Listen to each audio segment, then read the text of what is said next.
मामे का ब्याह हो और माँ भंडारे में कोई चिंता करने की लोड़ नहीं, सारा राज आएगा, मौज करा देंगे। और यहाँ के जो एमएलए इन तो कॉलोनियां का अटन के अलावा कुछ नहीं करा। ये तो चुनाव आयोग ने चुनाव जल्दी डिक्लेयर कर दिया, तारी सड़क बन गई। तीन बड़ी वाले बैठे मेरे भाई सुभाष देवा सिंह, इन्हें पूछ ले। वरिष्ठ कांग्रेस नेता और पूर्व मंत्री अशोक अरोड़ा ने कांग्रेस पार्टी के चुनाव प्रचार में अपनी पूरी ताकत झोंक दी है।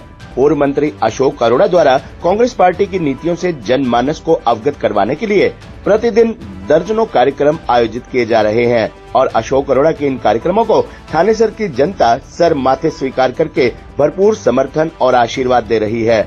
इसी कड़ी में पूर्व मंत्री अशोक अरोड़ा ने अपने समर्थकों के साथ ट्रैक्टर मार्च निकाला। गीतास्थली ज्योतिसर से ट्रैक्टर मार्च करते हुए पूर्व मंत्री अशोक अरोड़ा गांव मुंडाखेड़ा से होकर गांव समसपुर पहुंचे। गांव ज्योतिसर के मुख्य बस अड्डे पर पहुंचने पर गांव ज्योतिसर के राजेश गुर्जर, पूर्व भाजपा कार्यकर्ता प्रवेश भारद्वाज व अन्य कई पुराने भाजपा कार्यकर्ताओं ने भी कांग्रेस के प्रति अपनी आस्था जताई। उन्होंने बदलाव की बात कहकर कांग्रेस का साथ देने की बात कही। गांव समसपुर में करीब 200 ट्रैक्टरों के लंबे काफिले के साथ अशोक अरोड़ा रोड शो के रूप में पहुंचे और गांव समसपुर की गुर्जर धर्मशाला में सैकड़ों ग्रामीणों ने अशोक अरोड़ा का जोरदार स्वागत किया। इस मौके पर अशोक अरोड़ा को गांव वासियों द्वारा सम्मान का प्रतीक पगड़ी भी पहनाई गई। साथ ही साथ अशोक अरोड़ा को ग्रामीणों ने फूल मालाओं से लाद दिया। इस मौके पर ग्रामवासियों को संबोधित करते हुए पूर्व मंत्री अशोक अरोड़ा ने कहा कि प्रदेश के युवाओं ने अब की बार मन बना लिया है कि उन्होंने भाजपा को हरियाणा की सत्ता से बाहर करना है और युवा इस काम में दिलो जान से जुटे हैं। उन्होंने कहा कि युवाओं को न नौकरी मिली न ही सम्मान मिला। अशोक अरोड़ा ने कहा कि जब वे मंत्री थे तब भी उन्होंने समसपुर गांव के काम करवाए थे और अब दोबारा अगर जनता उन्हें आशीर्वाद देती है और पार्टी उन्हें मौका देती है तो दोबारा से गांव के 20 साल से रुके हुए विकास कार्यों को करवाऊंगा। अशोक अरोड़ा ने मीडिया से बातचीत में कहा कि अमित शाह की जींद रैली का कैंसिल होना ये साबित करता है कि भाजपा के हरियाणा से तंबू उखड़ चुके हैं। कार्यक्रम के दौरान कृष्णा गुर्जर, संदीप, अविनाश लाल, सोनू पंडित, अमरजीत गुर्जर, राहुल गुर्जर, दिनेश गुर्जर सहित कई युवाओं ने कांग्रेस में आस्था जताई। विशेष रूप से आभार व्यक्त करता हूं हमारे अजीज राज्यपाल जी का, उनकी पूरी युवा टीम का, जो पूरे जोश के साथ नारे लगाते हुए यहां पर पहुंचे, इनका भी आभार व्यक्त करता हूं। साथियों, इतिहास इस बात का गवाह है कि जब जब भी युवाओं ने अंगड़ाई ली है परिवर्तन हुआ है। देश की आजादी की लड़ाई लड़ते हुए अगर उस समय शहीद आजम भगत सिंह, शहीद आजम उधम सिंह, राजगुरु सुखदेव जैसे लोग फांसी ना टूटते, गोलियां ना खाते तो देश आजाद ना होता। युवाओं ने कुर्बानी दी, देश आजाद हुआ। आज फिर से हरियाणा प्रदेश के युवाओं ने एक ठान लिया है कि हरियाणा प्रदेश के अंदर कांग्रेस की सरकार बनानी है।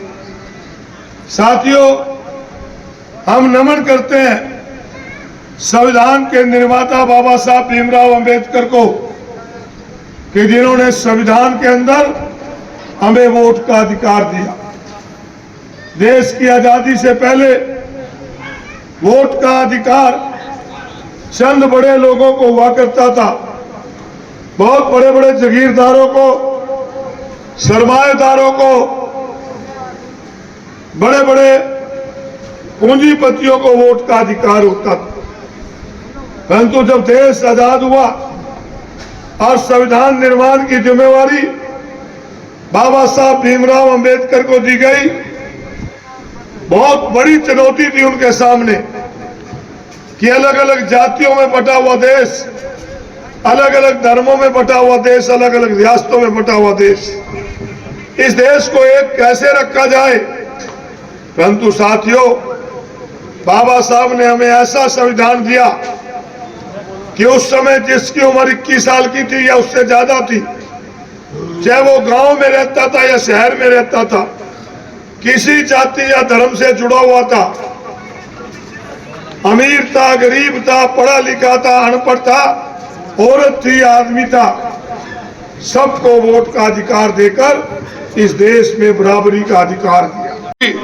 लोग मुख्यमंत्री का चेहरा नहीं, सरकार बदलना चाहते हैं। और आज का जोश ये बता रहा है कि हरियाणा में सरकार बदली जाएगी, क्योंकि इन लोगों ने जो ये कहते थे महंगाई कम करेंगे, भ्रष्टाचार खत्म करेंगे, बेरोजगारी को दूर करेंगे, इनके राज के अंदर महंगाई इतनी बढ़ी कि इनकी नेता होती थी स्मृति ईरानी, वो सिर पे सिलेंडर रख के और ये धनखड़ और विज आधे नंगे होके नारा लगाया करते थे कि बहुत हो गई महंगाई की मार, अब की बार बीजेपी सरकार।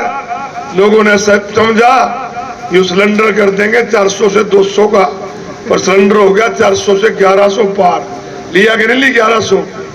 कांग्रेस राज में 400 था, आपने इनकी सरकार बढ़ाई 1100 लिया, और ये तो तुम्हारी ताकत है 240 पर रोक दिए। नहीं तो इनका नारा था ना अब की बार 400 पार, 400 पार होता सिलेंडर भी 1600 पार हो जाता।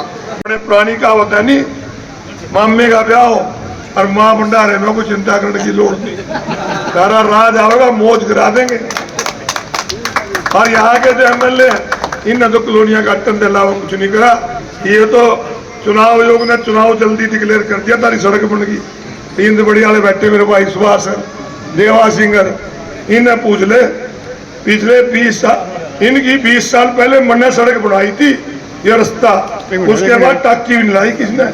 आज मैं अंदो कह रहा था महा ये 3 पुल बने, ये पहला पुल तो सस्ती वाला यो मैं जब 90 में एमएलए बना था मन्ना बनवाया था। नहीं समझपुर होना कड़ाई पर जाए करो इन बच्चों ने तो नहीं पता, ये भी मैंने बनाया था। ये इन बड़ी से मुंडा खेड़ी सड़क गई, ये पुल भी मैंने बनवाया था। और दब खेड़ी से चौथी सड़ा पुल भी मैंने बनाया था।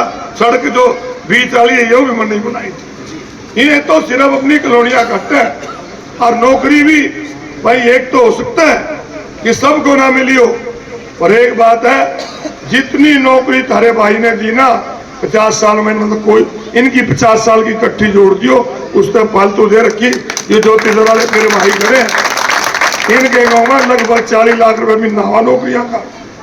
ये सब तब होगा जब आप सारे लोग इकट्ठे हो। सब ये बीजेपी वाले बड़े साथी हैं, हमें धर्म के नाम पर बांटते हैं।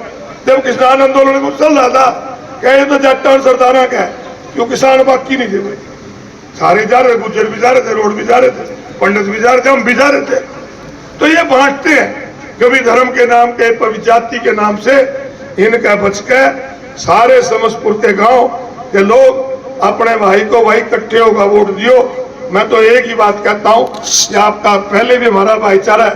जो हमारा पोता गया कल मेरे पे परसों राजपाल क्या अंकल जी मेरा प्रोग्राम आइयो, वहां तुम जिनमें है बता तो दे, क्या मैं लिल्लेर का पोता हूँ, फिर मैंने बाबा के घर मैंने पता इसका पोता पर तू।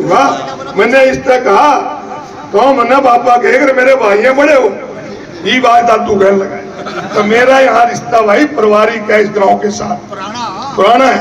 मैं तो वहाँ कड़ाई में भी उड़ाया हूँ। तो भाई सबसे यही प्रार्थना। बात यह है कि हरियाणा प्रदेश की जनता बीजेपी से खिलाफ हो चुकी है। इस बात का अंदाजा हाईकमान को भी लग चुका है कि वहाँ पर लोग नहीं आएंगे, इसलिए ये प्रोग्राम कैंसिल। 100 ट्रैक्टर से काफिला, बहुत लंबा काफिला। आज समझपुर गांव के लोगों ने, मेरे अजीज राजपाल और उनके साथियों समझपुर में ट्रैक्टरों के, मोटरसाइकिलों के काफिलों से स्वागत किया।